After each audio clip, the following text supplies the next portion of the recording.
గరుడకి పుట్టుకతోనే అన్ని గొప్ప గొప్ప లక్షణాలు రావడానికి ఒక బలమైన కారణం ఉంది. ఒకసారి కశ్యప మహాముని తనకు సంతానం కోసం పుత్రకామేష్టి యాగం చేయాలనుకున్నాడు. అప్పుడు దేవతలు, గంధర్వులు, ఋషులు ఇలా చాలామంది కశ్యప మహామునికి హెల్ప్ చేయడానికి వచ్చారు. కశ్యప మహాముని వాళ్ళందరినీ యజ్ఞానికి కావాల్సిన కర్రలను తీసుకురమ్మని అడిగాడు.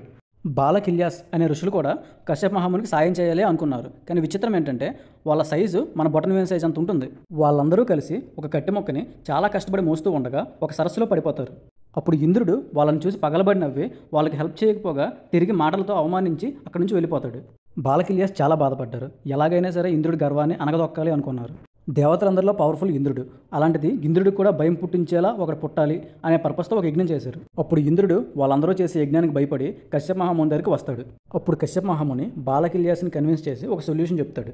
నేను కూడా ఎలాగో సంతానం కోసం పుత్రకామేష్టి యాగం చేస్తున్నా కాబట్టి మీరు అనుకునే ఇంద్రుడి కంటే పవర్ఫుల్ అయిన వాడు నాకు సంతానంగా వస్తాడు. కానీ ఆ పుట్టబోయేవాడు ఇంద్రుడికి ఒక శత్రువుగా కాకుండా ఒక మంచి ఫ్రెండ్గా ఉంటాడు.